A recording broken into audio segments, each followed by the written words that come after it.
Hello and welcome to the Silver King's War. I'm Michael Sievers, the writer, producer, and creator of this podcast series about my father's Second World War as a B-26 bombardier. Today we continue the Silver King's letters from Gunnery School near Las Vegas, Nevada.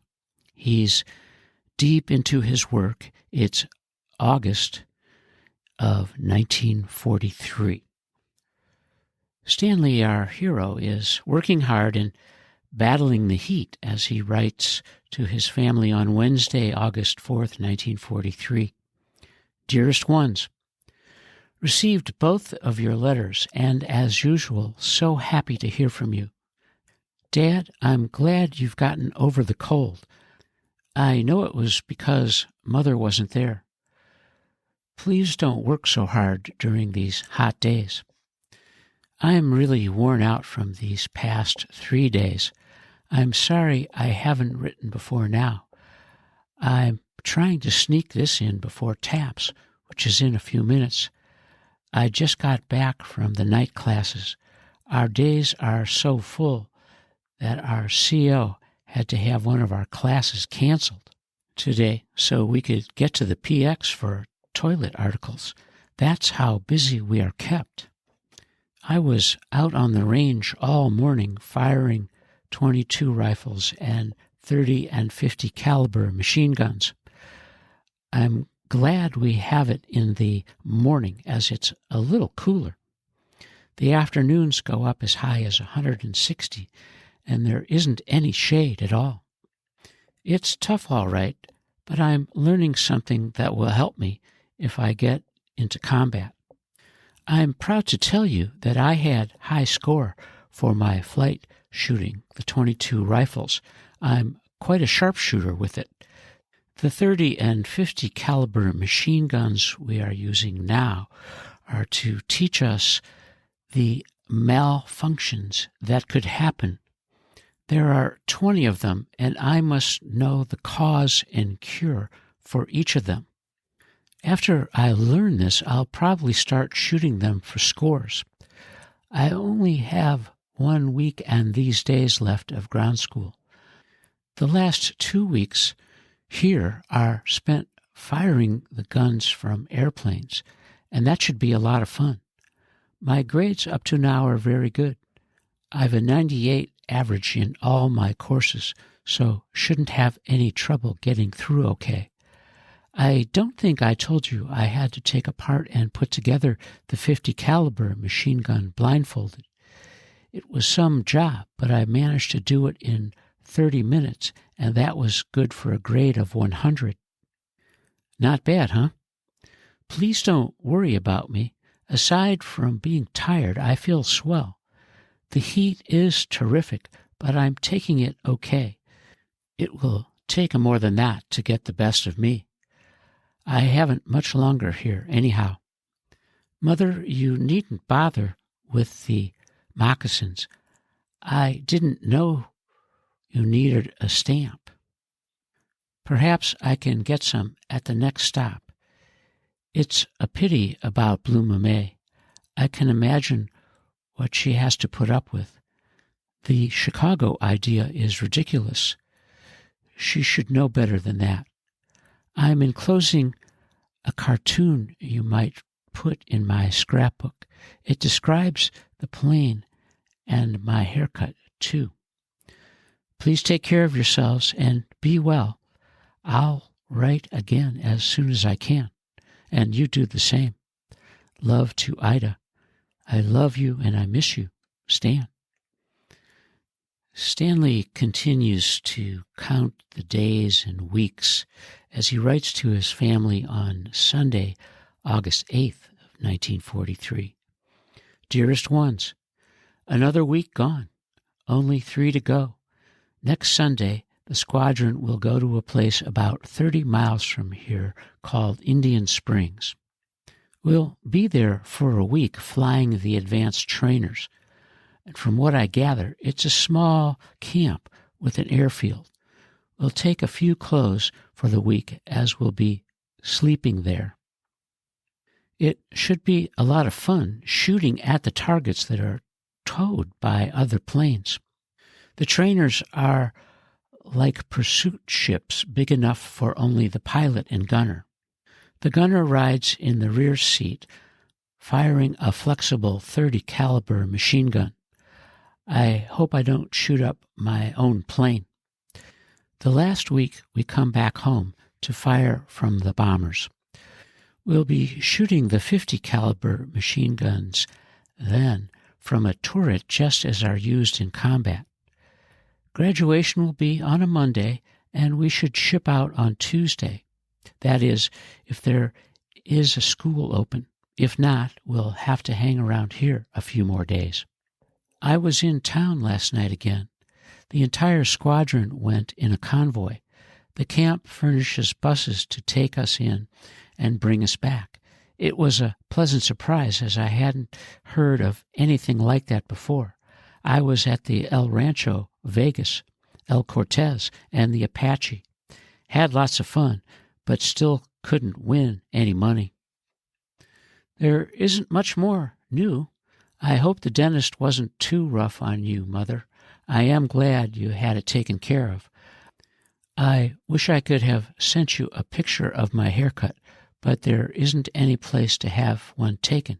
It's almost civilized looking now. It's swell hearing from you so often. Please keep writing. I'll write you every chance I get. Keep well.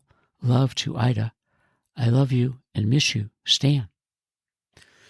Stanley continues to get steady news from home, and not all of it good, as he writes on Wednesday, August 11th, 1943. Dearest Ones, received your letter this afternoon and feel terrible after reading its contents. I had thought Mr. B was doing so well, that his progress was steady. It certainly came as a surprise.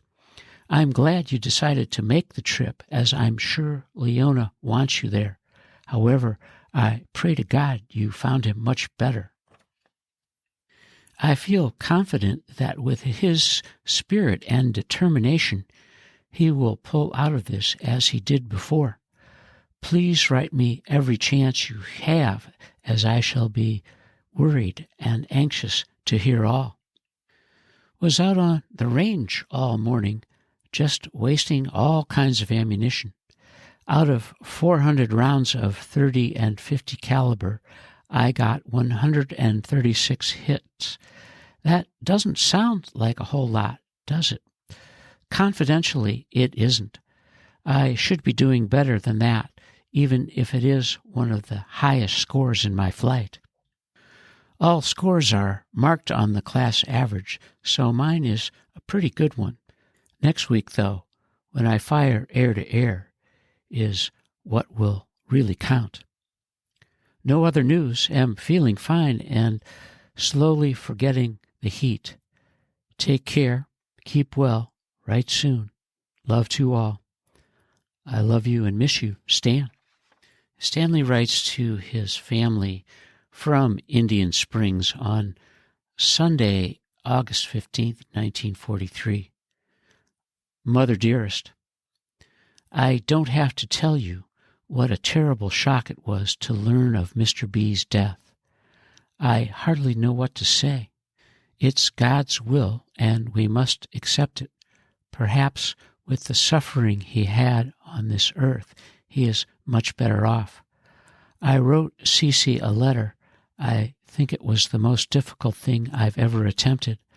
I just didn't know what to say or how to say it. Maybe she'll know what I meant anyhow. I hope she and Lee aren't taking it too bad. It must be quite a relief for Leona to have you there. It's Monday now. I didn't have time to finish this before lights went out last night. This is quite a place. We came up yesterday morning in buses, and being only 43 miles from the base, it wasn't a bad ride. There isn't much here, just a few barracks and a landing field. Only one squadron is here at a time, so you know it can't be very large. It's located right in the middle of the desert and mountains, and I mean in the middle. The closest town is Las Vegas, and that being 40 miles away. The only thing here besides the camp is a small ranch across the highway. It's the only vegetation for miles around. Even so, it's a beautiful country. The sunsets look like paintings, and the elevation is over 3,000 feet, and it's delightfully cool all day. Believe me, it's a relief from the heat. Sleeping is terrific. I can hardly wait to hit the sack at night. Sack is the Army slang for bed. In fact, I used a blanket last night. It's wonderful. This morning I had my first airplane ride since April. It was really swell to get in the air again. I had the feeling of a bird escaping from a cage, as free as the air. The planes we use are swell. They are the same as the ones used in advanced training of pilots and are a lot like pursuit ships. I didn't do any firing. It was only a dry run to acquaint me with the different phases I must go through. I think I'm going to like it a great deal. 6 planes take off in formation, one as the tow ship with the target, and the other 5 with students.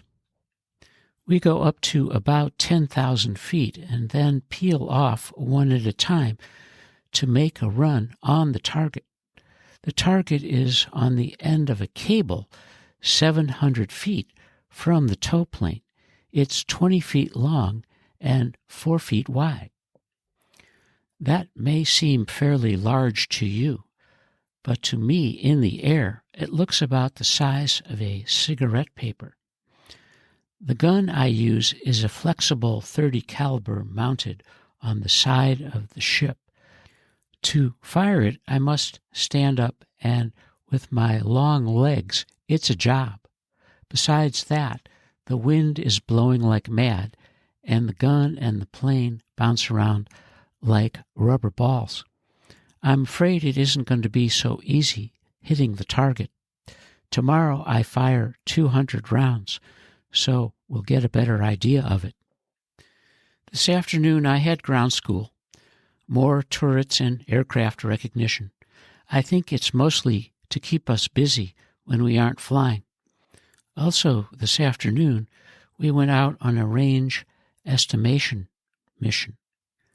Dummy guns were set up, and a plane would come in at us at about 100 feet to give you an idea of what it's really like in combat. From this, you learn to track your target, and you can tell just how far away he is by how much of the sight line he fills. It's all very practical. Now I've tried to tell you all that I'm doing. I hope you can understand it. I almost forgot. Due to the small number of permanent personnel here, the students pull KP. Naturally, there wasn't any time wasted in getting me on a detail. I served the noon meal, and it wasn't too bad because it only lasted 2 hours. I shouldn't have to do that again, I hope. Take care of yourself, dear. Please write as often as you can. And if you happen to know, please let me know how many bonds you have received to date. You should have 3 and maybe 4. Give my love to everyone. I love you and miss you. Stan. This is the end of the Silver King's letters from Las Vegas, Part 3. Stanley's clear concern and empathy for his sister Leona's family. Her husband Lee Bernstein's father had just died, and times were difficult. And you are listening to the Silver King's War.